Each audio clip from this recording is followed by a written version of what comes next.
আপনাকে ঢুকিয়ে দেবে। এত তার ভয়ঙ্কর মানে বিষ হবে। একবার যদি ওই বিষের যে কতটা যেন তাপমাত্রা, কতটা বিষাক্ত, এক ফোঁটা যদি দুনিয়ার বুকে একবার শ্বাস নিয়ে নাই, ওই বিষাক্ত সাপগুলা বন্ধুরে সারা পৃথিবীর বুকে একটা লতা পাতা সব পুরো তাম্বা হয়ে যাবে। কিছুই যেন জমি থেকে বের হবে না। এত ভয়ঙ্কর যেন বিষ হবে, এত যেন মারাত্মক হবে বন্ধু আমার। সুবহানাল্লাহ। আল্লাহর নবী, দয়ার নবীর সাহাবী 12 জনকে আল্লাহ রাব্বুল আলামিন জান্নাতের সার্টিফিকেট দিয়েছিলেন। তাদেরকে আখ্যায়িত করা হয়েছে আশরায়ে মুবাশশারা বলে। তার মধ্যে একজন ছিলেন কে? খলিফাতুল মুসলিমিন। 10 জনের মধ্যে একজন ছিলেন খলিফাতুল মুসলিমিন হযরত উসমান গনি রাদিয়াল্লাহু তাআলা, তৃতীয় খলিফা। উনার একজন গোলাম ছিল হযরত হানি রাদিয়াল্লাহু তাআলা। উনি হাদিসটা বর্ণনা করছেন। বাপ, কত ভয়ঙ্কর জিনিস, কত কবর মারাত্মক। এই ভয়ঙ্কর কবরকে দেখে হযরত উসমান এত কাঁদতেন। সুবহানাল্লাহ। উনি হাদিসটা বর্ণনা করছেন যে হযরত উসমান গনিকে কোনদিন আমি দেখলাম না যে ওর চোখ দিয়ে জল বেরিয়েছে, চোখ দিয়ে জল বেরিয়েছে। আল্লাহ রাসূলের সাহাবারা বক্তব্য শুনতেন। আল্লাহ রাসূল যখন জাহান্নামের বয়ান রাখতেন, তো বয়ান রাখতে গিয়ে সাহাবীরা ব্যাকুল হয়ে যেতেন কাঁদতে কাঁদতে। আযাবের কথা শুনতে গেলেই ব্যাকুল হয়ে যেতেন কাঁদতে কাঁদতে। কিন্তু আমি যে উসমানের পাশে থাকতাম, উসমানকে কোনোদিন কাঁদতে দেখতাম না। ভাইরা আমার, বন্ধুরা আমার, হযরত উসমানকে হানি রাদিয়াল্লাহু তাআলা আনহু জিজ্ঞাসা করছেন, ইয়া উসমান, আপনাকে আমি নবীর সভাতে কোনদিন কাঁদতে দেখলাম না। যতটা অন্যান্য সাহাবীকে আমি দেখেছি, কিন্তু বন্ধু আপনার সঙ্গে যখন আমি কবরস্থানে আসি, আপনি কবরে যখন আসেন আর কবরকে সামনে রেখে সামনে কইরা দাঁড়িয়ে গিয়া আপনি এত কেন অঝরণ আপনি কারণ করেন, কেন এত করন্দন করেন? ইয়া উসমান, আল্লাহ তো আপনাকে জান্নাতের সার্টিফিকেট দুনিয়াতে দিয়ে দিয়েছে। আশরায়ে মুবাশশারার মধ্যে আপনি একজন মানে উসমান সাহেব, কেন আপনি এত করন্দন করছেন? মরলি তো আপনি জান্নাতে যাবেন, যেটা আল্লাহ আপনাকে সুসংবাদ দিয়ে দিয়েছে ডাইরেক্ট। তাহলে বলুন তো, ওই যে কবরে যখন আপনি আসেন, কবরে দাঁড়িয়ে দাঁড়িয়ে কেন বাচ্চা ছেলের সম্মত হাউ হাউ করে আপনি কান্না করছেন? বলেন কি কারণে এত আপনার কবরকে বলে ভয় হয়?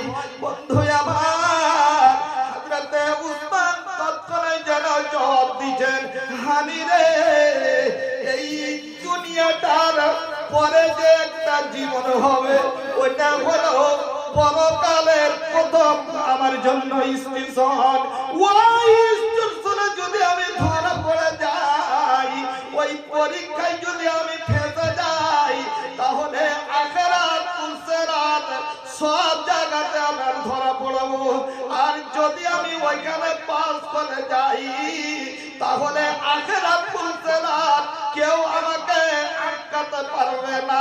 যার কারণে কবরকে দেখলে আমার চোখের পানি থামে না।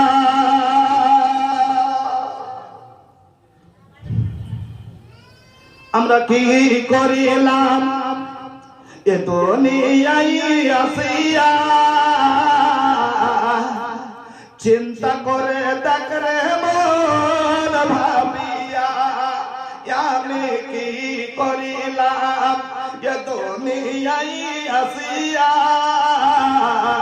চিন্তা করে দেখ রে মন ভাবিয়া। দুনিয়াদারি মোহাব্বতে পড়িয়া আল্লাহ রাসূল সবই গেলাম ভুলিয়া আমি কি করিলাম এ দুনিয়ায় আসিয়া চিন্তা করে দেখরে মন ভাবিয়া পরের পাতা গরম পানে পরের পাতা গরম পানে করিয়া জীবনের মতো দিবেন গোসল পারাইয়া বাজার থেকে সাদা কাপড় আনিয়া জীবনের মতো দিবেন তোমায় পারাইয়া আমি কি করিলাম এ দুনিয়ায় আসিয়া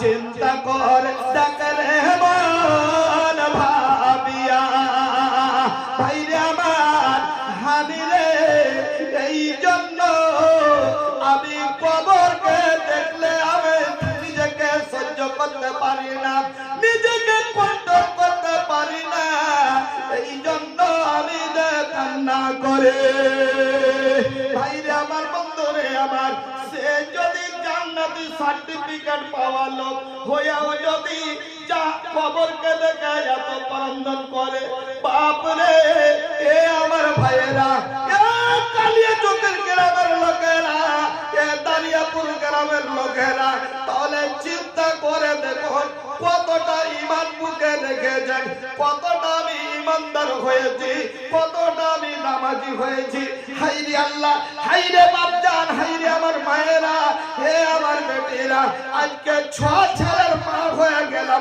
5টা ছেলের মা হয়ে গেলাম এখন অবধি আমি নামাজি হতে পারিনি হায়রে হতভাগা মুসলমান হায়রে নাজার মুসলমান আজ আমার 40 বছর কেটে গেল এখন অবধি আমি 5 ওয়াক্ত নামাজি হতে পারলাম না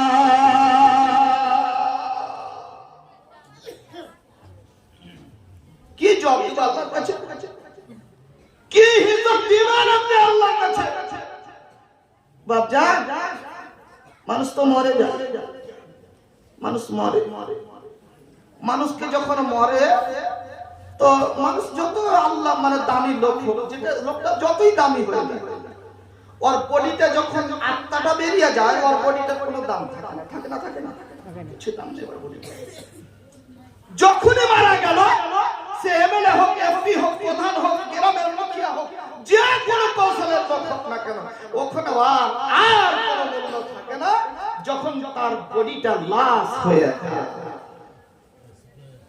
কত ভয়ঙ্কর হয় আপনাকে দেখাবো এত দামি মানুষ এত আল্লাহ এত মানে সম্মানিত মানুষ যখন বডিটা যখন আমার লাশ হয়ে যায় তখন তো গ্রামের লোক দূরের কথা বাড়ির লোকের কথা দূরের কথা ভাই বন্ধু থাকা দূরের কথা যেই স্ত্রী ওকে সারা জীবন ওর বিছানায় ঘুমালো সেই স্ত্রীও আর সহ্য করতে পারে না ওকে পাশে রাখতে পারে না ওই একটা রাত্রি ওকে নিয়ে থাকতে পারবে না তাড়াতাড়ি করে ওকে বের করার চেষ্টা করছে বাপজান সন্ধ্যাবেলায় একটা কোন মায়ের বুকে পাটা আছে তো আপনাকে পরীক্ষা করাচ্ছি দেখবেন ও পারবে না ওর ক্ষমতা না ওর বাপেরও ক্ষমতা না ওর 14 বছরেরও ক্ষমতা না পুরুষ মারা গেছে সারা জীবন তো আপনাকে কাপড় ধরি আর টাকা পয়সা ব্যাংক ব্যালেন্স সব আপনার হাতে করে তুলে দিয়েছে কত আপনাকে ভালোবাসে আপনার স্বামী